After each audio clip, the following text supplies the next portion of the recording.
Hello लोगोफोर आंनि YouTube चेनेलाव नोंथांमोनखौबो खबरनाय जाहैबाय। दायो जोङो कालचारेल कमप्लेक्सआव थांनो नागिरदों आरो क'क्राझाराव नै माने मोनफैबायानो नै बेयाव दङ जोङो ससे थांनानै बैयावनो आरो ससे थांबा मोनबाय आरो ओमफ्राय इन्ट्र'खौ बेयावल' होलांनो सानबाय आङो लोगोफोर। ओमफ्राय लोगोफोर बेयाव 100टा लेंगुवेजनिबो खन्थाइ आवरायनाय जानो हागौ होनदों माने बिनि बाराबो 100टा लेंगुवेजनि बारा जागोन होनदों। थ' लोगोफोर थांग्रोसै जोङो बेयाव ओमफ्राय मा जायो जों देखायलांबाय थानोसै। नोंथांमोना भिडिअखौ स्किप खालायनो नाङा, नायलांबाय थाबानो जाबाय। आं देखायलांगासिनो नोंसिनि भिडिअखौ। थ' नोंथांमोना भिडिअखौ जोबजासे नायलां लोगोफोर। थ' लोगोफोर बे प्रग्रामानो जादों रिचुरेल फेस्टिभेल आरो पयेट्रि फर पिस एन्ड लाभ। थ' लोगोफोर नायलांबाय थादों नोंथांमोना भिडिअखौ जोबजासे आं देखायलांगासिनो। थ' लोगोफोर बेनिफ्राय थांसै जोङो ओमफ्राय ओरै कालचारेल कमप्लेक्स मोनबा लोगो मोनफिनगोन। थ' लोगोफोर बेनिफ्राय चलो। थ' लोगोफोर जों दायो सिङाव हाबबोबाय, बै जाबाय मेन गेट। ओमफ्राय बेनिफ्राय ओरै हाबलांसै जोङो ओमफ्राय ओरै नायलांसै आरो मा जायो ओरैहाय।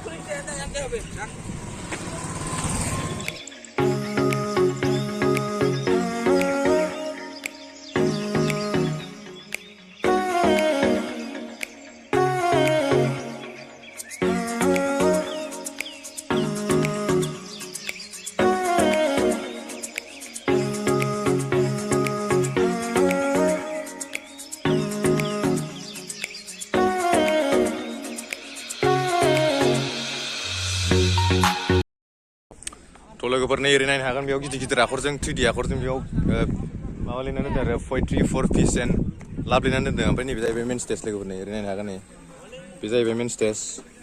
ओमफ्राय बैथिं बायदिसिना फानगोन आरो बैथिं। ओमफ्राय ओरैबो दंजोबो नै लोगोफोर।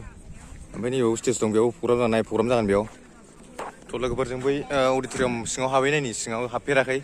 थ' लोगोफोर आंजों लोगोसे नोंसोरबो हाबहैनायनि माबायदि।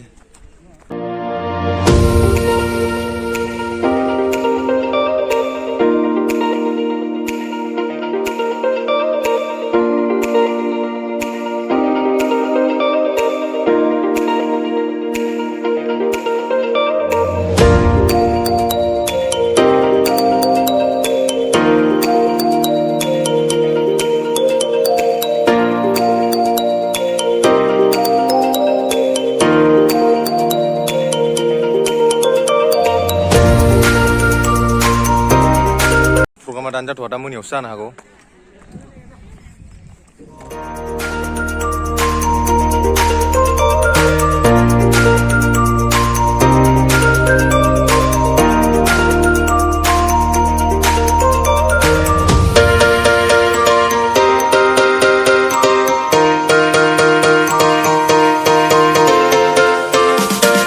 लोगोफोर सिङाव हाबहैनायनि जोङो थांफेराखै, ओमफ्राय बेजों लामा दंना गैया मिथिया, बैजोंसो हाबनांगौदां।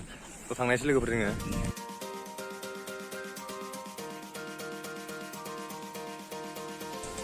थ' दायो लोगोफोरनि आं गोजौ गाखोबोबाय, ओमफ्राय गोजौनिफ्राय एसे भिउखौ देखायहरनि आं नोंसिनो। नै गोजौआव अडिट'रियाम हल बानायगासिनोसो दाबो कमप्लिट जायाखै, जिरायग्रा दं बेयाव। ओमफ्राय नै लोगोफोर भिउआ बेनिफ्राय प्रग्रामा दाबो स्टार्ट जाथ'वाखै लोगोफोर। नै गोजौनिफ्राय नाहरदो भिउआ माबायदि। बै जाबाय मेन स्टेज लोगोफोर। लोगो प्रग्रामा दाबो स्टार्ट जाथ'वाखै, मिथिया खयथासोनिफ्राय जागोन। जों दा एसे फैनाया एसे थाब जाबाय जोंनिया। ओमफ्राय नाय प्रग्रामाथ' मोनायावसो जाखागोन बेयो। थ' नेनोसै लोगोफोर, नोंथांमोननो देखायनो थाखाय आं नायलांबानो जाबाय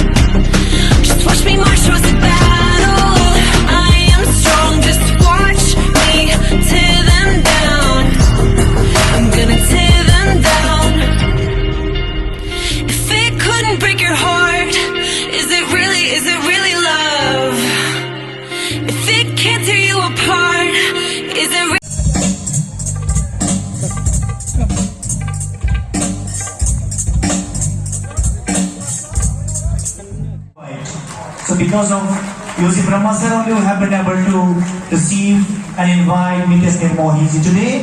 Thank you so much. Thank you so much, sir. So now I would like to request Yossi Brahma sir to address this. 5 बजे आने वाला है और मुख्यमंत्री जी से अभी निर्देश मिला कि मुझे उधर जाना है क्योंकि मुख्यमंत्री अभी नहीं है। तो मैं यहाँ हूँ और 2 शब्द नहीं बोलूँ ये तो ठीक नहीं होगा, इसलिए मैंने रिक्वेस्ट किया। मैं आप सबको इस जो प्रोग्राम है, कार्यक्रम है, इसमें आया है बधाई देते हुए। डॉक्टर अभय सर थोड़ा आगे आइए और एक तालियां होना चाहिए आखाई खोपनानै रायजोफोर। Now this program is formally inaugurated. This should be the festival of peace and love.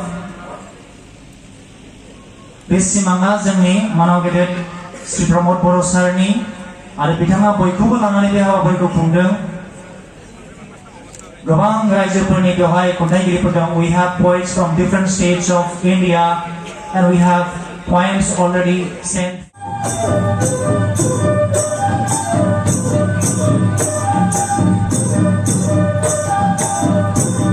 Today लोगोफोरजों ओंखाम जाहैनो नालाय ओंखाम फैना बेयाव ओंखाम जाहैनो नालाय today नै आं आइखार function बेखेवनाय बेखौ जाहैगासिनो लोगोफोर ओमफ्राय बिनि उनाव फैसिगोन international points meetनि लोगोफोर नायदो नै ओंखाम जानायनि लाइना बेसे बुरजा।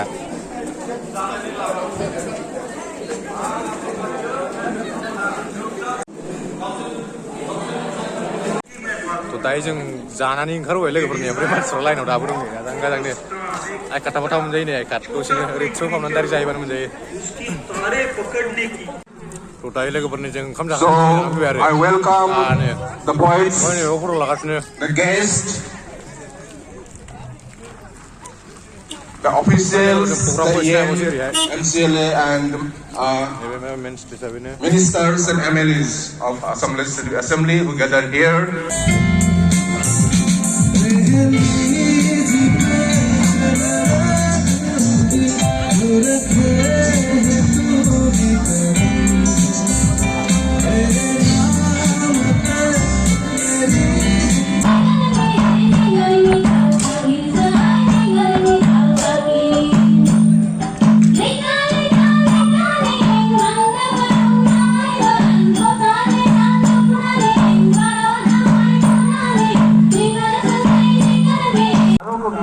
लोगोफोरजों थांफिन आरबाय प्रग्रामखौ जों बारा नायबाय थाला ओमफ्राय नाइटआवबो मोनदों 8टासिम जागोन होनदों प्रग्रामखौ थ' जोंना लामायाबो गोजान ना ओमफ्राय जोङो फैग्रोबाय थांसिगोन दा नै फैबाय जोङो ओमफ्राय गेटआव मोनसै थ' लोगोफोर आं भिडिअखौ बेयावनो दोनथ'नाय जासिगोन। नोंथांमोना भिडिअखौ मोजां मोनदोंबा लाइक शेयार कमेन्ट खालामना होबानो जाबाय।